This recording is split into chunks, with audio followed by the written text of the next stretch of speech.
Cruzeiro fazendo proposta oficial a Arthur Jorge. As últimas de mercado, bastidores, finanças e muito mais. Fala aí pessoal, eu sou Jorge Nicola, bem-vindos a mais um vídeo do canal, sempre bom ter vocês por aqui. Sem perder tempo, pedir para deixar like, se inscrever no canal e ativar as notificações. Hora de falar sobre o Cruzeiro, mais especificamente de Igor Thiago, centroavante de 24 anos de idade e uma das principais novidades na lista de Carlo Ancelotti nessa segunda-feira. O Igor Thiago chegou ao Cruzeiro com 17 anos de idade para jogar no Sub-20, ele foi contratado do Verê e acabou sendo vendido tempos depois, em fevereiro de 2022, para o Ludogorets, operação de 3 milhões e 600 mil reais. E aqui vem a novidade.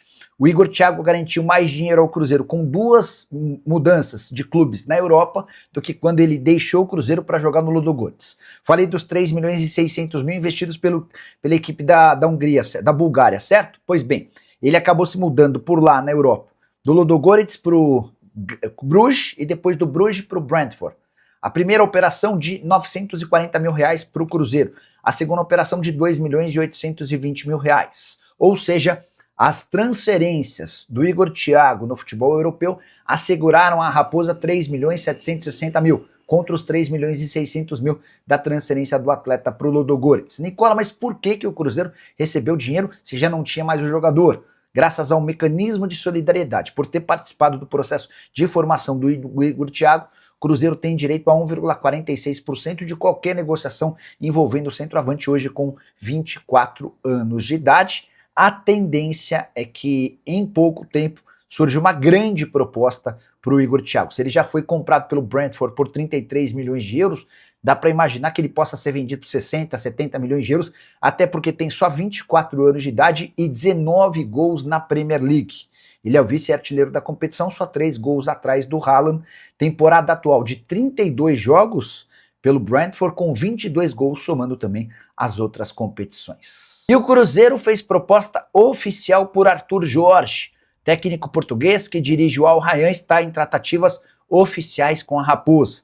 Cruzeiro tem pressa e tenta fechar com o técnico português. Em paralelo a isso, conversa com o Al Rayyan em relação a uma multa de 6 milhões de dólares. A situação é a seguinte: antes de tentar avançar nessa multa com o Al Rayyan, o Cruzeiro quer ter a convicção de que o Arthur Jorge topa trabalhar no Brasil. É a segunda tentativa em pouco tempo do Cruzeiro em relação ao Arthur Jorge. Quando o Leonardo Jardim pediu demissão, no fim do ano passado, já houve um contato com o Arthur Jorge. Na oportunidade, o treinador conversou com o Pedro Lourenço, o dono da SAF Cruzeirense, e disse: olha, fico muito lisonjeado em relação a essa oferta, mas não consigo sair nesse momento. Agora, mais perto do fim do campeonato no Catar, onde o Al Rayyan vai mal, bem distante da disputa por título e também por conta dos conflitos que existem lá entre Irã e Catar, com direito a algumas explosões, a verdade é que o Cruzeiro percebe o Arthur Jorge mais propenso a aceitar sair.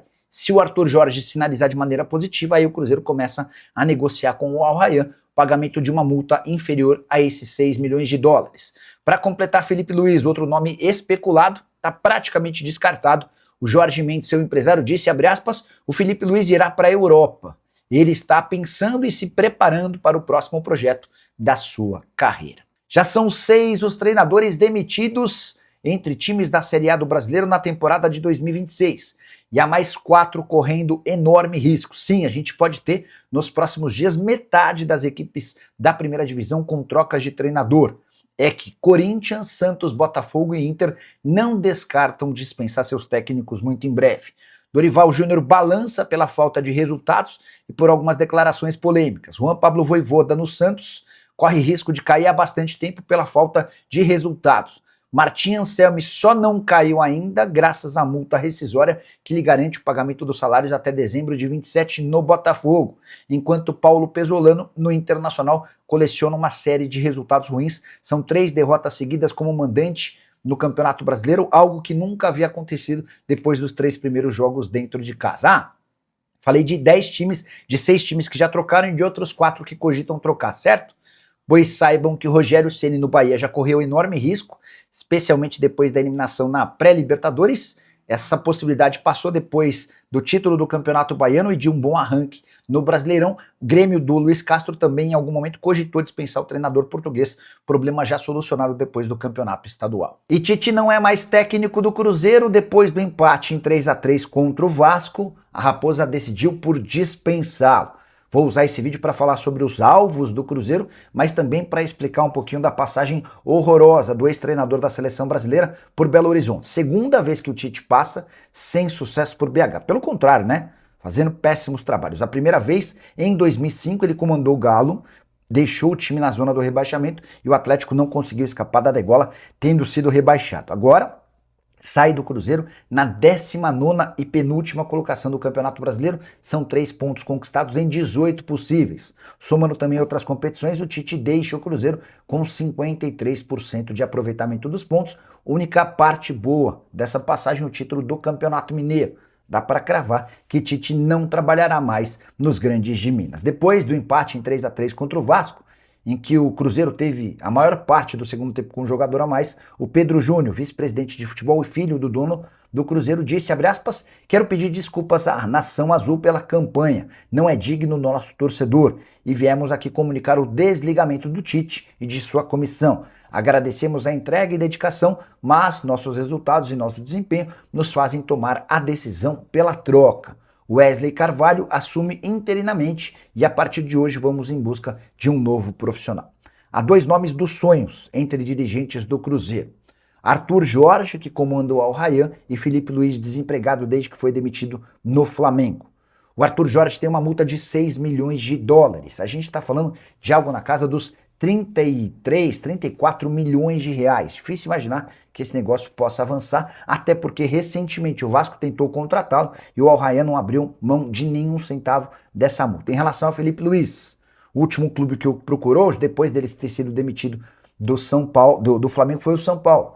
E na oportunidade o Felipe Luiz disse ao São Paulo que aguardaria por propostas da Europa. O Cruzeiro tem, na teoria, um trunfo, a presença do Bruno Spindel, que é o executivo de futebol, ele já havia trabalhado com o Felipe Luiz no Flamengo. Mas vamos ver como é que o Felipe responde a esse questionamento, a essa intenção.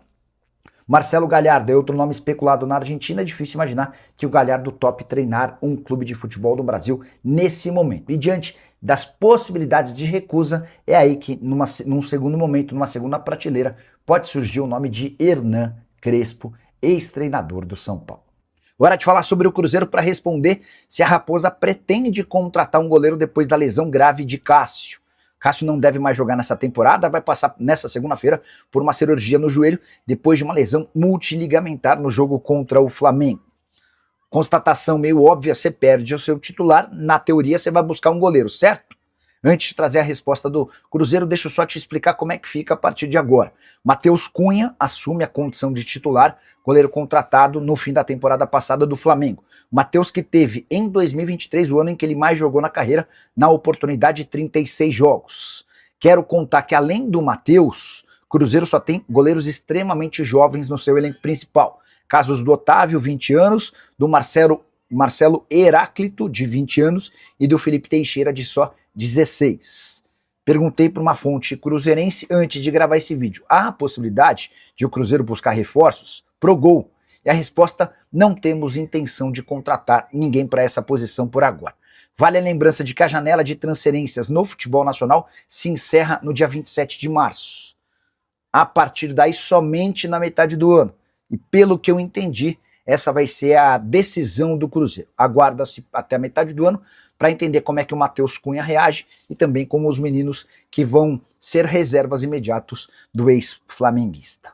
Fala minha turma, beleza? Mais um giro de notícias exclusivas e importantes do maior clube do Brasil. A gente fala do Cruzeiro, Cruzeirão da Massa, cabuloso, muito forte. Valeu, gente.